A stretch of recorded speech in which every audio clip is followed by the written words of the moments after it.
O tribunal estava lotado, mas ninguém parecia notar o homem magro e sujo sentado no banco dos réus. Seu olhar perdido refletia os anos vividos nas ruas, entre frio, fome e esquecimento. Os repórteres cochichavam, anotando detalhes sobre mais um sem-teto, acusado de invasão. Os policiais não demonstravam compaixão, tratando-o como um número em mais um processo comum. Mas por trás daqueles olhos cansados, havia uma história que poucos conheciam. Uma história de tiros, trincheiras e sacrifício em nome da pátria. A juíza chamava seu nome, mas ele mal reagia, como se ainda estivesse em campo de batalha. O público o julgava sem saber quem ele realmente era. Ele se chamava Joaquim Silva, um nome comum para um homem fora do comum. Veterano de guerra, havia lutado no front durante o maior conflito militar da década. Serviu na linha de frente como sargento do Exército Brasileiro, em uma missão secreta da ONU. Foi condecorado por bravura, após salvar dezenas de companheiros sob fogo inimigo, porém,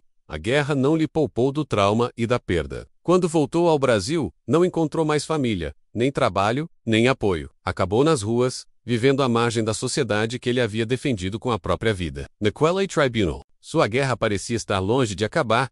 O promotor iniciou sua fala com firmeza, apresentando Joaquim como invasor de propriedade privada. Argumentava que ele havia quebrado um portão e dormido numa casa abandonada. Em nenhum momento mencionou que o réu era um ex-soldado, um herói de guerra. O advogado de defesa, um jovem inseguro, tentava argumentar insanidade temporária. Mas suas palavras eram frágeis, sem a força necessária para convencer o júri. Joaquim permanecia em silêncio, encarando o chão como quem carrega 1000 culpas. Lá fora, manifestantes gritavam por segurança pública, sem saber que aquele homem já arriscara tudo por todos eles. No tribunal, a verdade ainda dormia como ele dormia nas calçadas, na terceira fileira. Um homem observava Joaquim atentamente. Usava terno escuro, cabelos grisalhos e olhos que carregavam o peso do passado. Era o juiz do caso, o respeitado Dr. Álvaro Mendonça. Com mais de 30 anos de magistratura, era conhecido por sua rigidez e imparcialidade. Mas havia algo naquele réu que inquietava sua memória. Ele apertava os olhos,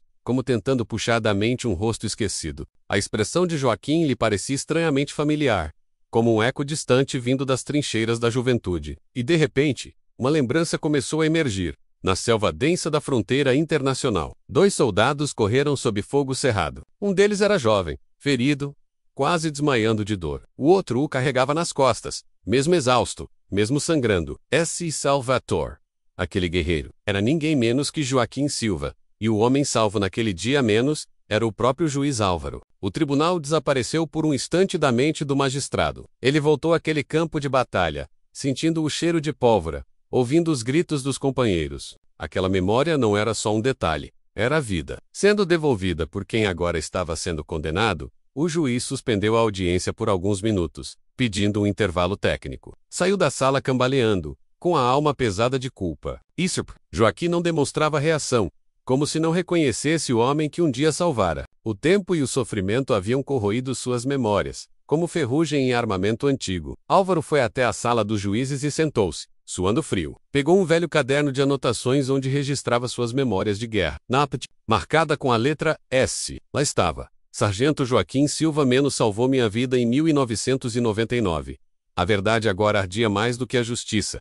De volta ao tribunal, Álvaro olhava para Joaquim com um misto de reverência e tristeza. Resolveu ouvir o réu, algo raro em casos tão simples. Joaquim hesitou ao falar, sua voz rouca e arrastada. Contou que invadira a casa apenas para escapar da chuva e da dor no peito. Disse que já não esperava justiça, nem piedade. Relatou brevemente seu passado militar, sem dar importância às medalhas que um dia recebera. Sua narrativa simples calou o ambiente, fazendo até o promotor abaixar os olhos. O juiz sabia.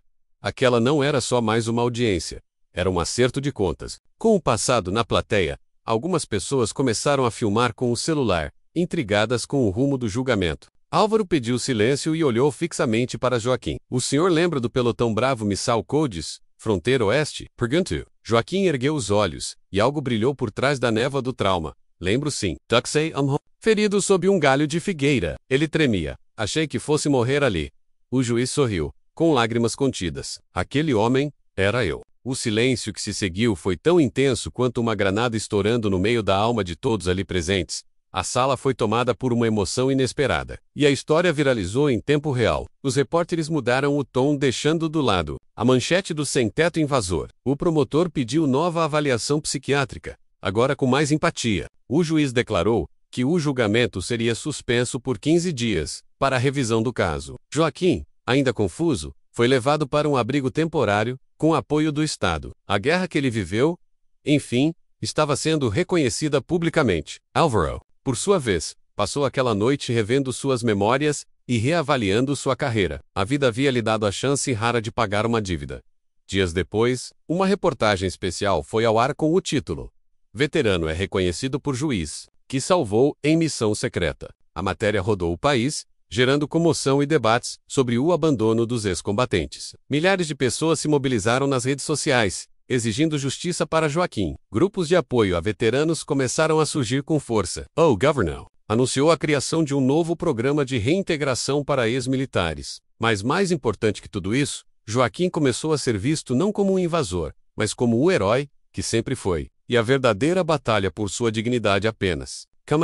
Joaquim foi encaminhado para um hospital militar, onde iniciou acompanhamento psicológico. O médico que o recebeu ficou surpreso ao ver o estado físico e mental do veterano. Diagnóstico: estresse pós-traumático severo, agravado por anos de negligência. O Brasil começava a enxergar ali não um criminoso, mas um reflexo do abandono institucional. O juiz Álvaro, tocado profundamente, começou a visitar Joaquim com frequência. Eles relembravam missões, nomes de soldados perdidos e promessas feitas à beira da morte. O passado ressurgia, mas agora acompanhado de respeito e esperança. Aos poucos, o soldado sem lar voltava a reconhecer sua identidade. Enquanto se recuperava, Joaquim recebeu a visita de uma repórter veterana, que cobria temas sociais. Ela queria contar sua história em detalhes para um documentário nacional. Ele hesitou, ainda desconfiado da exposição e dos julgamentos públicos. Mas Álvaro o incentivou, lembrando que sua história podia salvar outros veteranos invisíveis. A entrevista foi gravada em tom íntimo, com flashes da guerra, entrelaçados ao silêncio das ruas. A matéria teve impacto imediato, mobilizando organizações não governamentais e até generais aposentados. Pela primeira vez em décadas, Joaquim viu respeito nos olhos dos outros. E isso doía mais que qualquer ferida da guerra. A repercussão do caso reacendeu um antigo projeto de lei esquecido no Senado. A proposta visava garantir assistência contínua a ex-combatentes brasileiros em situação de rua. Diversos parlamentares começaram a usar o nome de Joaquim como símbolo da causa. A comoção ultrapassou fronteiras, com jornais internacionais cobrindo a história. Joaquim, porém, ainda lutava por dentro, menos com os pesadelos, a culpa e a solidão. O sucesso, repentino, o deixava ansioso, como se algo ruim estivesse prestes a acontecer. Ele continuava escrevendo cartas para soldados que já haviam partido, como se buscasse perdão. Mas mesmo em dor, começava a florescer algo novo. Dignidade. O julgamento foi retomado com grande audiência e transmissão ao vivo. Álvaro, embora imparcial, agora trazia no rosto a expressão de um homem em dívida com a verdade. A promotoria recuou na acusação principal, sugerindo tratamento e reintegração em vez de punição. A defesa, reforçada por advogados voluntários, apresentou documentos militares e laudos médicos. Joaquim discursou pela primeira vez com clareza, falando sobre o valor da vida humana em tempos de guerra. O júri coro, o público se calou, e o Brasil parou para ouvir. Ao fim da sessão, o tribunal explodiu em aplausos não autorizados. A sentença seria dada em 7 dias. Mas ali já havia um veredito moral. Enquanto aguardava a sentença, Joaquim foi levado a Brasília para receber uma homenagem simbólica. Vestido com farda emprestada, ele subiu ao palco de um evento militar entre aplausos. Generais, ministros e até o presidente estavam presentes. Foi condecorado novamente, agora por sua luta invisível fora dos campos de batalha. Seu rosto emocionado estampou capas de revistas, acompanhado da frase "O herói que a pátria esqueceu". A cerimônia foi transmitida ao vivo e gerou milhares de mensagens de apoio. Ainda assim, Joaquim sentia-se como um estranho em seu próprio país. O reconhecimento, embora justo, chegava com décadas de atraso. Durante uma visita ao hospital, Joaquim encontrou outro ex-combatente em situação parecida. O homem se chamava Edmar e também havia servido na mesma missão, mas nunca mais foi visto desde então. Juntos, choraram como irmãos perdidos no tempo, compartilhando dores silenciosas. Decidiram fundar uma associação para veteranos, sem apoio, começando com apenas 5 membros. A iniciativa ganhou força rapidamente, recebendo doações e apoio jurídico. O juiz, Álvaro, tornou-se conselheiro voluntário da entidade, ajudando a redigir os estatutos. Joaquim, agora como presidente, recuperava seu papel de líder. E assim, de sem-teto, passou a ser porta-voz de uma causa nacional. A mídia continuava, acompanhando cada passo da nova associação. Entrevistas, reportagens e até um convite para uma série documental da Netflix surgiram, mas Joaquim se mantinha discreto, recusando fama e lucro sobre sua dor. Queria apenas que nenhum outro soldado terminasse como ele. Começou a visitar abrigos e presídios em busca de veteranos esquecidos. Sua figura serena e firme inspirava respeito e compaixão. Muitas pessoas que antes o ignoravam agora o chamavam de Senhor Joaquim. A guerra ainda existia. Agora, era contra a indiferença, ao mesmo tempo fantasmas do passado voltavam com mais força. Uma carta anônima chegou ao hospital, acusando Joaquim de ter cometido um erro grave na missão secreta. Diziam que ele abandonou parte da tropa sob fogo cruzado. Joaquim ficou abalado, temendo que o passado glorificado desmoronasse. O juiz, Álvaro, decidiu investigar a denúncia por conta própria, temendo conspiração ou engano. Conversou com arquivos do exército e antigos comandantes. Descobriu que a verdade era o oposto. Joaquim foi forçado a recuar por ordem direta, para salvar vidas. A carta anônima era uma tentativa de apagar sua importância, menos talvez por inveja ou mágoa. A revelação trouxe novo alívio, mas também um alerta. A luta pela verdade nunca termina. O julgamento final se aproximava, e a nação acompanhava. Com ansiedade, o tribunal agora estava cercado por veteranos, manifestantes e jornalistas. A promotoria, pressionada pela opinião pública, ofereceu acordo para encerrar o processo, mas Joaquim recusou. Queria ser julgado e inocentado por completo, em nome dos que nunca foram. Era mais que um veredito pessoal.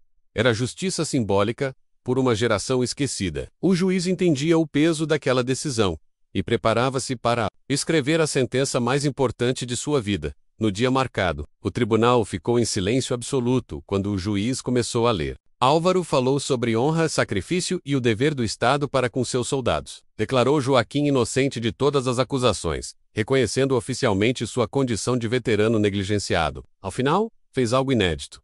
Desceu do púlpito e abraçou o réu, em lágrimas. A multidão aplaudiu de pé, alguns chorando de emoção. Joaquim, pela primeira vez em anos, sorriu com leveza. O sem-teto de ontem agora era símbolo nacional de luta, superação e justiça. E o Brasil? Enfim, começava a quitar sua dívida com seus heróis. Após o julgamento, Joaquim foi convidado a dar palestras em universidades e instituições militares. Em cada apresentação, ele narrava sua trajetória entre trincheiras e calçadas, entre fuzis e fome. Jovens cadetes ouviam em silêncio, tocados por uma história real que não constava nos manuais. Sua fala deixava claro: o combate não termina com o fim da guerra. Muitos soldados continuam lutando por dignidade quando voltam para casa. As plateias choravam, aplaudiam, e alguns diziam que iriam mudar de carreira por causa dele. Joaquim se tornara mais que um ex-combatente. Agora, era educador, exemplo e voz de uma geração. E isso o deixava mais orgulhoso do que qualquer medalha no peito.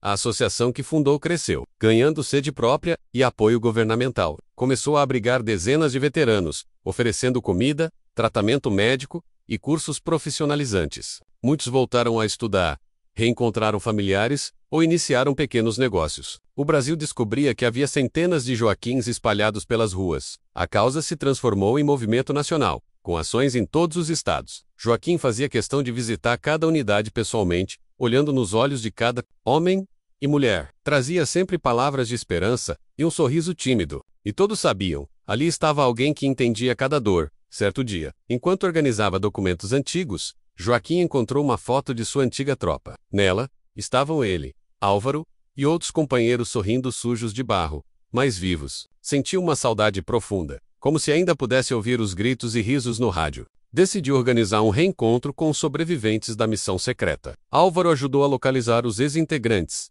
espalhados em várias regiões do país. O evento aconteceu em uma base militar desativada, onde tudo havia começado. Homens, grisalhos se abraçaram como irmãos, chorando por aqueles que não puderam voltar. Ali, sob a bandeira do Brasil, selaram a paz com o passado. O reencontro foi filmado e exibido em rede nacional, emocionando milhões de brasileiros. Internautas pediram feriado nacional para homenagear veteranos de guerra. O Congresso aprovou uma nova data, o Dia do Combatente Invisível, em 15 de julho. Joaquim foi escolhido para ser patrono da data. participando de cerimônias oficiais. Em sua fala no Senado, pediu mais do que estátuas ou feriados. Pediu respeito contínuo. Falou sobre os soldados que ainda viviam nas ruas, sem assistência, sem voz, sem memória. Sua honestidade tocou corações e pressionou decisões políticas. Naquela altura, sua voz já era impossível de ignorar.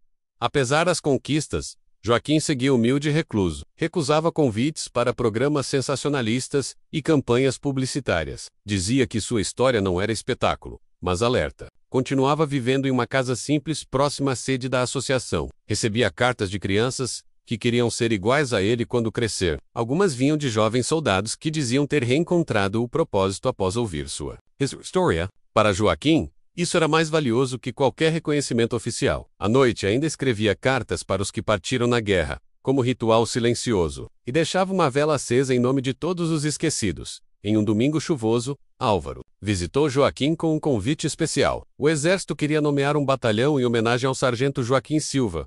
Inicialmente, ele recusou, dizendo que outros mereciam mais. Mas Álvaro insistiu. Você não representa só você, representa todos. Com relutância emocionada, Joaquim aceitou. A cerimônia foi simples, mas simbólica. Uma placa com seu nome foi fixada na entrada da base. Jovens recrutas marcharam em silêncio diante do memorial. E pela primeira vez, Joaquim não se sentiu um fantasma entre os vivos. Sentiu-se completo, digno, finalmente visto. Com o tempo, sua saúde começou a se fragilizar. O corpo, antes resistente como ferro de guerra, agora pedia descanso. Os médicos recomendaram repouso, mas ele teimava em continuar ativo. Visitava hospitais, escrevia crônicas e dava entrevistas esporádicas. Disse a Álvaro: "Não quero morrer lutando. Quero morrer ensinando." Seus dias tornaram-se meis, lentos, mas não menos, cheios de significado. Cada manhã, ele olhava para o céu e dizia: "Hoje é mais um dia vencido." E todos os dias eram de fato pequenas vitórias. Quando sua partida finalmente chegou, foi tranquila durante o sono. Joaquim tinha 69 anos, 30 deles passados em silêncio e invisibilidade. O país parou novamente para homenagear. Locomandras de Estado, militares, civis e autoridades compareceram ao velório nacional. Álvaro leu um discurso com voz embargada. Ele morreu em paz, porque enfim foi lembrado. O caixão foi coberto com a bandeira brasileira e escoltado por veteranos da associação. O povo aplaudiu. Alguns ergueram placas com a frase: "Ninguém fica para trás." Joaquim partiu como viveu, com coragem, e agora, com reconhecimento. Em seu testamento, deixou tudo o que tinha menos pouco material, mas muito simbólico, para a associação. Pediu que construíssem uma biblioteca com histórias de veteranos, para que ninguém fosse esquecido. Também deixou cartas para soldados que nunca conheceu, prevendo que alguém um dia precisaria delas. A biblioteca foi batizada com seu nome e virou ponto de visita escolar e militar. Professores começaram a usar sua história em aulas de História e Cidadania. Um livro foi publicado com sua biografia, traduzido para 4 idiomas. Joaquim se tornou parte viva da memória nacional. Hoje, ao passar pelas ruas com nomes de heróis, há quem pergunte: quem foi Joaquim Silva? E sempre há alguém que responde: foi o soldado que venceu a guerra contra o esquecimento. Seu legado permanece, gravado não em mármore, mas em corações e consciências. Ele nos ensinou que heróis podem usar farda, mas também podem usar trapos, que a guerra nem sempre termina com a última bala, e que o maior inimigo de um veterano não é o inimigo de ontem, mas o silêncio de hoje. A história de Joaquim é contada de pai para filho, como se fosse lenda, mas ela é real e continua viva em cada veterano que ainda espera ser lembrado.